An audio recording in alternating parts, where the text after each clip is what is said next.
महिन्यात कुराण शिकले. कुराणाची जी बांग होती, आयात होती, ती आयात म्हणायचे वरती बसून. ते खालचे मौलवी दात द्यायचे, ते आजी काजी ते जायचे ते का पंडित कुराण पढ़ता है म्हणे. हमारे मौलवी को भी ऐसा बांग नहीं जमता देने को, का पंडित बांग दे रहा है. असं कुराण शिकले 1 महिन्याच्या आत. आणि तो दिवस आला ज्या दिवशी दिल्लीला जायचं होतं.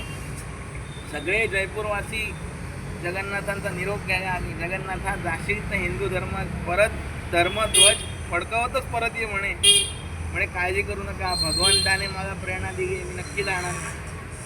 जगन्नाथ पंडितांचा कॉन्फिडन्स म्हणजे फुल कॉन्फिडन्स. आम्हाला हरवेल असं तत्वज्ञान जगाच्या पाठीवर कुठे नाही, हे कुठे हरवणार म्हणे मला. हा जगन्नाथाचा कॉन्फिडन्स होता. त्या जगन्नाथ पंडित दिल्लीच्या दरबारात बादशाह समोर गेले. आणि आता वादाचा दिवस आला. तिकडे बादशाह नाही, सामने कितने जन बैठे. जगन्नाथ म्हणाले तुमच्याकडे आहेत तेवढे बसवा, मी एकटा बसतो. सामने कितने मौलवी बिठाऊं. पंडित सामने कितने चाहिए. पंडित म्हणतात तुमच्याकडे असतील तेवढे अख्खा आग्रा गोळा करा, मी एकटा बसतो म्हणे. एका साईडला एकटे जगन्नाथ पंडित बसले आणि मागे काशीचे जे आले होते त्यांच्याबरोबर की आम्ही तुम्हाला सपोर्ट करू, आपण तिकडे जाऊ, पण तुम्ही नेतृत्व करा. यांच्या मागे 5-10 जण आणि ह्यांच्या मागे अख्खा आग्रा बसले. आता आणि आता पंचायत काय झाली, जे मौलवी म्हणायचे निकाल आपल्या बाजूने लागेल, तो पंच आपला असेल. त्यांचं म्हणणं होतं आदिलशहाच्या त्या बाकीचे हाजी काजींचं की औरंगजेबाला पंच करू, कारण औरंगजेब हिंदू धर्माचा विरोधी.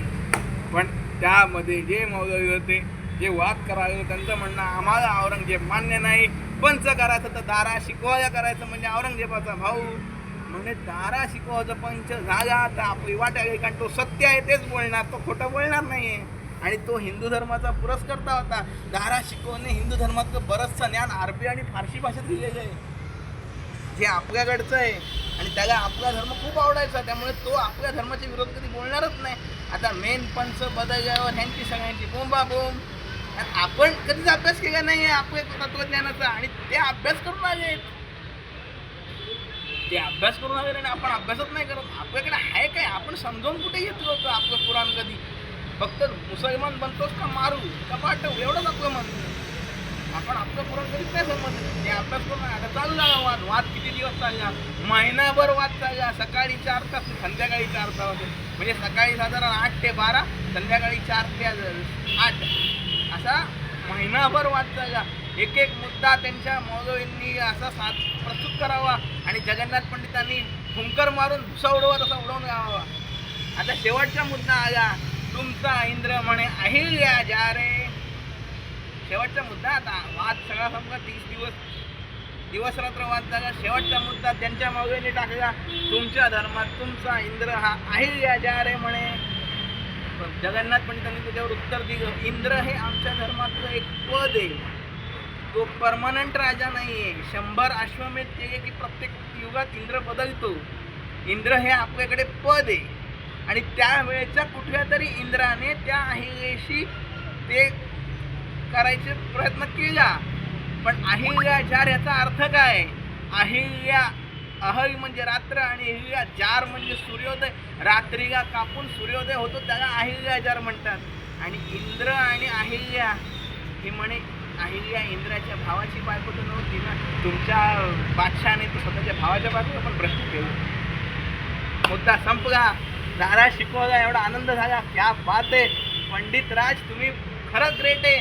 तो पाया पडला, साष्टांग दंडवत केला त्यांनी जगन्नाथ पंडिताला. भरजारी शाल दिली. आग्र्याच्या बाजूची 2-3 गावं त्यांना इनाम म्हणून देऊन टाकली. आता एवढं दिलं तर बऱ्याच वर्षांना शाली बिली काय मिळालंच नव्हतं. कधी ब्राह्मणाचा सत्कार, ब्राह्मण भोजन बिजन खाली काय झालंच नव्हतं ना तेव्हा. इतकं दिलं यांनी दारा शिकवणे. म्हणे मी खुश झालो म्हणे तुमच्यावर. त्याने सगळ्या मौलवींसमोर पंडितांना नमस्कार केला. आणि आता पंडितराज तिकडनं गेल्यावर ह्या सगळ्या बादशहाच्या हाजी काजींनी मिळून त्या मौलवींना बडव. अरे म्हणे तुमच्या भरोश्यावर आम्ही हे एवढं सगळं ठेवलं आणि तुम्हीच हारले म्हणे. आणि तुम्ही काय सांगता आमचं तत्वज्ञान आणि आम्ही मोठे मौलवी हाजी काजी तुमच्यापेक्षा तर पंडित बरोबर.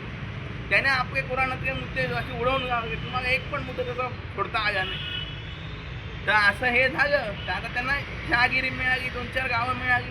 आता व्यवस्थित म्हणजे आता त्यांना शाळा काढायची ती शाळा काढली, मुलं गोळा झाली. आता बऱ्याच आता प्रख्यात झाले ना, विख्यात झाले. जगन्नाथ पण बादशाच्या दरबारात जिंकून आले. आणि मग काय झालं, सगळ्यांनी मिळून कट कारस्थान करून दारा शिकवला, मारला. औरंगजेबाने दारा शिकवला, मारला.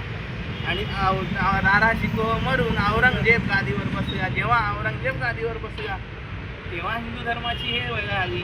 तेव्हा औरंगजेबाने पहिलं फरमान काढलं, ओ पंडत तुला ते गाव, आता तुम्हाला जर इथे राहायचं असेल तर आमच्या धर्मात येऊन राहा, नाही तर तुमचं सगळं हे ते दिलंय दारा शिकवून ते आम्हाला परत द्या. जगन्नाथ पंडित म्हणाले, तुमतो तुझ्या जहागिरीवर, माझा प्राण गेला तरी माझा धर्म सोडणार नाही मी, अरे तूच तुझ्या म्हणे.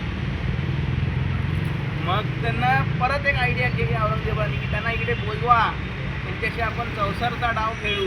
आणि त्याच्यात ते जे जिंकले तर त्यांना वाटते की जी दारा शिकवची बहीण जी गवंगी तिच्याशी तुम्ही विवाह करा, म्हणजे विवाह झाला तर हा आपल्या धर्मात आहे, असं त्यांचं मत होतं. मग त्याने तो परत चौसरचा डाव आखला औरंगजेबाने, त्यांच्याबरोबर डाव खेळला. ते डाव जिंकले हारले, तो काही असू द्या निर्णय औरंगजेबाचाच होता की तुला जर इथनं जिवंत जायचं तर इथे लग्न करणार, तर तुला आम्ही इथे मारू. तुला इकडनं परत जयपूरला जायचं असेल तर हिच्याशी लग्न करा लागेल, नाही तर आम्ही तुम्ही ठार मार नाही. आणि पण तिला जगन्नाथाशी लग्न का करायचं होतं, कारण मला हिंदू धर्म तुमच्याकडनं जाणून घ्यायचा आहे. मी पती या नात्याने तुमची जन्मभर सेवा करेन, अशा विद्वत पुरुषाची सेवा करायचं भाग्य मला मिळेल, मी नक्की लग्न करेन म्हणून तुमच्याशी. आणि ती लग्न करून इकडे आली. आता हे लग्न करून काशीला आले, परत जयपुरात आले. जयपुरातनं सगळं आता काशीत पण त्यांचा सत्कार झाला की बादशाच्या दरबारात जाऊन हे सगळं जिंकून आलेत. आणि आता काशीला आले. पण आता काशीला आल्यावर परिस्थिती बदलली. जे काशीचे विद्वान जेव्हा म्हणाले होते की काही झालं तरी आम्ही तुमच्या बरोबर आहे, पण यावनी गवंगी बरोबर लग्न केल्यामुळे आता सगळ्यांनी त्यांना वाळीत टाकलं. पंडितांना सगळ्यांनी वाळीत टाकलं. अरे काय तुला लाजबीज वाटते का म्हणे, तू यावनी पोरीशी लग्न करतो. पण ते मला पहिलंच म्हणाले ना की मी जर माझ्या धर्माचं जे हितासाठी मी काही करेन, तुम्ही मला सपोर्ट करा. अरे काही करेन म्हणजे तू कोणाशी लग्न करशील का म्हणे, हे चुकीचं आहे, आम्ही तुला वाईट टाकणार. सगळ्यांनी वाळ टाकली. आता खायचे पैसे पण वांधा झाले. आता ते भिक्षा मागून आणायची, ते जेवढं बनवायची तेवढंच ते खायचे. नंतर बरेच थोड्याच दिवसांनी भिक्षा देणं पण बंद केले लोकांनी की हे यावनी बरोबर हा आला. आता असा प्रसंग आला की 2-3 दिवस आले खायला काय मिळालं नाही. गंगेच्या तीरावर गंगा मातेला प्रार्थना करत बसायचे काशीगर. त्याच्यापेक्षा काकणभर सर म्हणजे त्यांना ज्येष्ठ असलेले अप्पय्या दीक्षित त्या दिवशी गंगा मातेच्या तीरावर येतात. अरे म्हणे जगन्नाथा तुला लाजबीज वाटते का नाही, तुला आमच्यापेक्षा धर्माचं ज्ञान 2 पुस्तकं जास्त आहे म्हणून तुला आम्ही तिथे पाठवलं. तर या यावनी गवंगी बरोबर इथे गंगेच्या तीरावर काय झोपलाय म्हणे, लाज वाटते का तुला. आता आपल्यापेक्षा काकणभर सरस असलेले अप्पय्या दीक्षित जेव्हा म्हणाले तर आता मला विद्वत्ता सिद्ध करायची वेळ आली म्हणे. जगन्नाथ पंडित ताडकन उठले, जी अंगावरची शाल होती ती काढून बाजूला फेकली. थांबा म्हणे, आता मी दाखवतो मी कोण आहे. इथे अख्ख्या काशीने माझ्यावर बहिष्कार टाकला तरी मी होतो, कारण अप्पय्या माझ्याबरोबर आहेत. ज्या दिवशी ते पण म्हणाले मी तुझ्याबरोबर नाही, त्यावेळेला आता सिद्ध करायची वेळ आली. जगन्नाथ कोण आहेत म्हणे उठ गवंगी. गवंगी म्हणतात मी तुझी क्षमा मागतो म्हणे, माझ्यामुळे तुझे हाल झाले. तू तुमच्याच ह्याच्यातले कोणाची तरी लग्न केलं असतं तू ती सुखावली असते. गवंगीचं वाक्य आहे. तुम्हीच मला एकदा म्हणाले होते ना, शास्त्रात असं म्हणणं आहे की देह काय नश्वर आहे म्हणे, आत्मा अमर आहे. मग आत्मारूपात ज्योतिरूपात आपण दोघं अमरच असतो म्हणजे काय फरक पडतो. एक पडला तरी तो आज ना उद्या पडायचाच आहे ना. गवंगीची तयारी बघून जगन्नाथ पंडितांना हुरूप आला.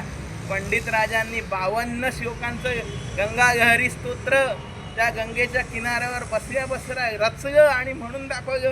जसं त्यांनी गंगा लहरी स्तोत्र सुरू केलं, एक श्लोक जगन्नाथ पंडित म्हणतायत, तसं पात्रापासून गंगा नदी एक पायरी वर येते.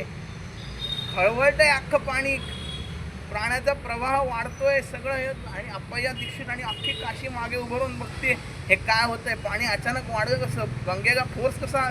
जसं त्यांचं स्तोत्र सुरू झालं, गंगा एक पायरी वर येत राहिली. जसं 52 श्लोक पूर्ण झाले, 52वा श्लोक म्हटला जगन्नाथांनी, 52 पायरी वर आली. गंगा नदी साक्षात प्रकट झाली.